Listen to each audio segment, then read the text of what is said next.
La gestion de l'infodémie, rendue incontournable depuis la pandémie à Covid-19, est un champ à l'intersection de la santé publique, de la communication, des sciences sociales et également des technologies numériques. C'est dans ce contexte-là que Africa CDC a publié récemment une offre de recrutement d'un consultant chargé de développer une plateforme intégrée de gestion de l'infodémie. Mais malgré la pertinence de cette offre de recrutement-là, plusieurs questions se soulèvent, plusieurs lacunes ont été identifiées dès la conception même de ce projet et de cette offre de recrutement par Africa CDC. Dans cette vidéo, je vais déjà vous présenter l'offre de recrutement, ok? Et je vais également vous présenter les critiques d'un expert en gestion de l'infodémie qui est d'ailleurs mon coach en gestion de l'infodémie. Bonjour les amis, bienvenue sur Parlons de santé publique, bienvenue sur notre chaîne YouTube, bienvenue si vous êtes nouveau, enchanté. Ici on parle d'actualité sanitaire, on parle des politiques de santé, on parle de la recherche en santé, on parle de nos expériences en santé publique. Donc si tu es intéressé par cette thématique là, tu t'abonnes et tu actives la cloche de notification. Également dans cette chaîne YouTube, on parle voilà, des domaines qui concernent la recherche en santé. Donc si tu es chercheur, si tu es étudiant, ok, tu peux trouver ton compte ici. Je profite également pour rappeler que pour ceux qui sont étudiants et chercheurs et qui souhaitent se faire accompagner, que ce soit pour l'élaboration de votre protocole d'études, que ce soit même pour l'analyse quantitative ou qualitative de nos données, ou alors pour la relecture de votre travail, vous pouvez nous contacter à travers l'adresse email qui est dans la description de cette vidéo et nous allons mettre à votre disposition un de nos spécialistes qui va vous accompagner dans votre domaine. Nous allons mettre à votre disposition une personne qui a beaucoup d'expérience et qui est spécialiste du domaine pour lequel vous nécessitez l'accompagnement. Donc n'hésitez pas à nous écrire à travers notre adresse email qui se retrouve dans la description de cette vidéo. Alors, place à la vidéo les amis. J'ai pas l'habitude de faire ce genre de vidéo. Je parle des offres de recrutement qui sont faites par les différentes institutions de santé publique. Je pense que vu la sollicitation de plusieurs followers qui nous suivent, on va également trouver un jour qui sera consacré à publier les offres de recrutement. C'est important parce que voilà, il y a des gens qui cherchent du travail et qui peuvent donc se servir de cela pour déjà postuler et aussi ceux qui sont étudiants et qui nous suivent, parce qu'il y a beaucoup d'étudiants qui nous suivent également, qui pourront donc voir quels sont le profil recherché lorsqu'on parle de santé publique, ok. Et donc c'est important, je vous l'avais déjà dit lors d'une précédente vidéo, que c'est important pour vous lorsque vous êtes étudiant donc d'être constamment alerté par rapport à ce qui concerne les offres de travail pour savoir comment redéfinir dans votre profil.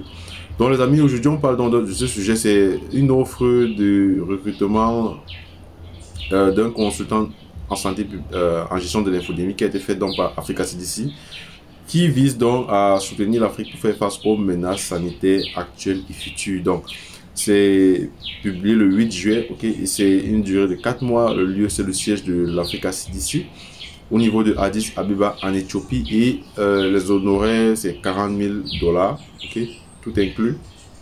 Alors la date limite de soumission de l'offre c'est le 23 juillet, donc je pourrais vous mettre le lien en commentaire de cette vidéo.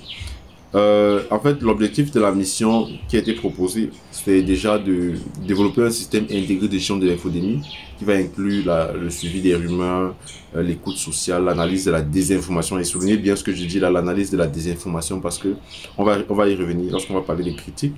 Et également le renforcement des capacités internes de l'Africa CDC.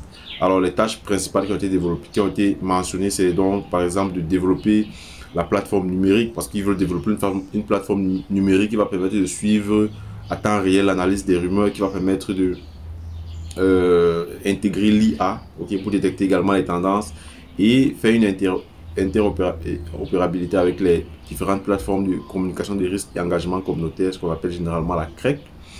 Et comme autre tâche, on parle également du renforcement des capacités. Je souhaite qu'on puisse élaborer des procédures normalisées pour le renforcement des capacités des acteurs sur le terrain pour donc mettre en place une gestion de l'infodémie, faire la formation des équipes internes et également intégrer l'équité et le genre, l'inclusion donc voilà dans ce processus là.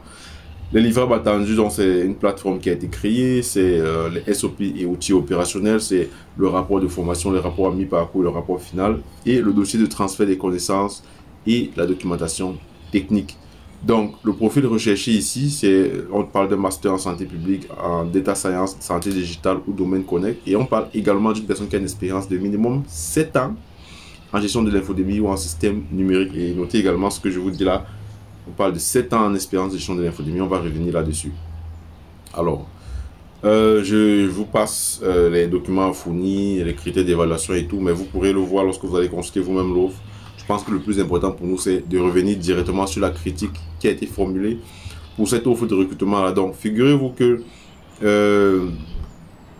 je suis dans un forum donc avec plusieurs gestionnaires de l'infodémie dans le monde, okay, et qui on discute généralement par rapport aux problématiques liées à la gestion de l'infodémie. Donc, j'ai vu le commentaire d'un de mes coachs dans la gestion de l'infodémie par rapport à cette offre de recrutement. Et donc, je vais vous parler donc des éléments importants qu'elle a mentionnés déjà.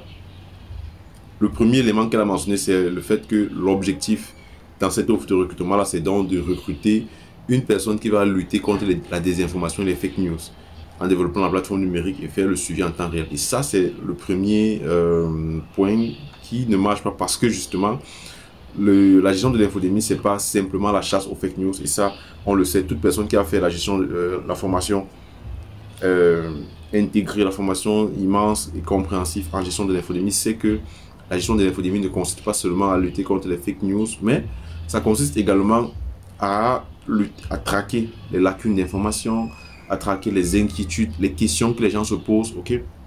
Donc, vous voyez que la gestion de l'infodémie, c'est pas simplement, voilà, on va dire, on va lutter contre les fake news. Comme cette approche qui a été amenée ici, c'est voir aussi comment est-ce que les narratifs sociaux, culturels, ok, peuvent influencer les pratiques, les comportements. Donc, et il faudrait identifier ça, il faudrait identifier quelles sont les lacunes, quels sont les vides d'information. Je crois que c'est la bonne traduction, information void. Mais le TDA parle uniquement d'une personne qui va se charger donc de voilà, lutter contre l'infodémie à travers la chasse aux fake news. Donc ça, c'est un premier problème qui a été mentionné donc par mon coach qui s'appelle Tina Punat. Un autre problème également, c'est le fait que on évoque dans le TDA le renforcement des capacités internes à travers la création d'une plateforme digitale intégrée, d'une plateforme numérique intégrée. Et le problème ici, c'est que un véritable système intégré de gestion de l'infodémie va impliquer plusieurs éléments. Il y a par exemple l'intégration dans les processus de santé publique et de l'infodémie et le fait que cela doit être piloté par un groupe interdisciplinaire qui va réunir des gens qui sont épidémiologistes, qui sont spécialistes en analyse de données, qui sont par exemple spécialistes en programme de santé, okay, en communication de risque. Donc, vous voyez que on ne peut pas parler par exemple du fait qu'on va évoquer, on va créer une plateforme numérique intégrée. Donc, la plateforme numérique intégrée, justement, c'est pas précis parce qu'une plateforme intégrée, une plateforme, un système intégré de gestion de l'infodémie réunit tous ces aspects que je vous ai cités tout à l'heure et non seulement une plateforme numérique intégrée qui, dite de façon vague comme ça, ne fait pas ressortir cette union, cette interconnexion de plusieurs acteurs là-dedans. C'est un peu l'un des problèmes.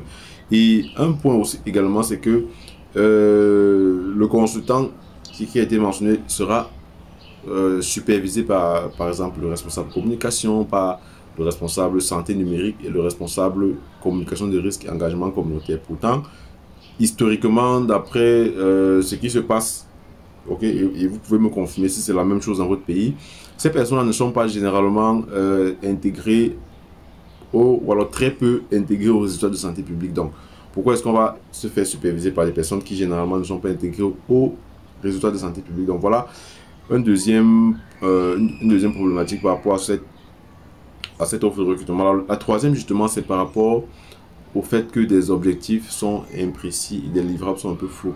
Vous allez voir par exemple, on parle de l'interopérabilité des systèmes nationaux. Bon, lorsqu'on parle de ça, dites-moi comment est-ce que vous comprenez ça? On parle par exemple de la plateforme dotée d'intelligence artificielle. Une plateforme dotée d'intelligence artificielle, un suivi en temps réel de la désinformation. Alors, on vous a déjà dit le suivi en temps réel, c'est pas uniquement des fake news ou alors de la désinformation, mais c'est également plus loin que ça, l'écoute sociale, l'éviter d'informations et tout. C'est-à-dire, les formulations qui ont été faites, c'est beaucoup plus ce qu'on peut appeler marketing technologique. Ok, c'est pas une conception qui est véritablement réaliste. Parce que lorsqu'on parle par exemple de l'interopérabilité des différents systèmes, dites-moi dans votre cas, est-ce que vous pensez que c'est réalisable? Est-ce qu'il y a une interopérabilité entre les différents systèmes nationaux en Afrique? Okay. Est-ce que lorsqu'il n'y a pas cette harmonisation de ces différents systèmes-là, est-ce que vous pensez que, d'après vous, est-ce que vous pensez véritablement que cela, c'est quelque chose qui peut être fait déjà en 4 mois, parce que le consultant est recruté pour 4 mois? Et est-ce que vous pensez que le fait qu'on parle de l'IA, le fait qu'on va utiliser l'IA pour ce travail, pour la création de cette plateforme-là, si les données qui viennent ne sont pas de qualité, comment ça va se dérouler? Donc, dans ce TDA, on doit mentionner le fait qu'il y aura un suivi rigoureux de l'analyse des données qui sera fait également. Donc, vous voyez, on ne peut pas simplement dire on va créer une plateforme qui va gérer les données grâce à l'IA, mais on ne s'intéresse pas à savoir comment ces données seront produites. Donc, dans ce TDA également, on n'évoque pas comment l'écoute sociale va se passer en collectant les informations à travers les plateformes qui sont généralement payantes. On parle par exemple de Talkwalker, de Brand Watch, qui sont des plateformes d'écoute sociale qui peuvent collecter les données, mais qui sont payantes. Mais on ne veut pas cela dans cet appel à proposition. Donc, vous voyez les amis, il y a énormément de choses. On parle également, un autre point, c'est le fait que on évoque une personne qui a un master en santé publique, qui a 7 ans d'expérience en gestion de l'infodémie. Alors, déjà la gestion de l'infodémie, c'est une discipline qui a été réactivée nouvellement en 2020, donc 5 ans d'histoire. Mais on parle d'une personne qui a 7 ans d'expérience en gestion de l'infodémie. Où est-ce que vous allez trouver ce genre de profil qui a 7 ans d'expérience en gestion de l'infodémie, qui a une expérience en Afrique? Et donc, ça pose véritablement problème. Et voilà. Donc, cette opportunité stratégique-là, à qui est-ce qu'elle va, vous pensez à qui est-ce qu'elle va servir? C'est possible que, d'après notamment les analyses de mon coach, c'est possible que ce consultant-là soit recruté plutôt dans un autre pays, dans un autre continent, mais et non sur le continent africain, ce qui va poser un véritable problème parce que, vous savez, lorsque vous recrutez une personne qui vient du continent et qui maîtrise mieux les us en matière de formation, parce qu'on parle justement de cet aspect-là, dans ce TDR-là, ça peut véritablement poser un problème. Donc, elle estime que, elle sait que ce consultant recruté va venir d'un autre continent. Et donc, voilà. Donc, dites-moi ce que vous en pensez, les amis. Je vous prie d'aller vérifier, d'aller regarder cette offre de recrutement et donc les différents points que j'ai soulevés. Qu'est-ce que vous en pensez? Et voilà. Donc, n'oubliez pas, les amis, vous vous abonnez si ce n'est pas encore fait, vous activez la cloche de notification. Si vous êtes étudiant ou chercheur, vous pouvez également solliciter nos services pour vous accompagner dans la rédaction de votre protocole, pour l'analyse de vos données quantitatives et qualitatives et aussi pour la relecture de votre travail. On se retrouve pour une prochaine vidéo. Sentez-vous bien.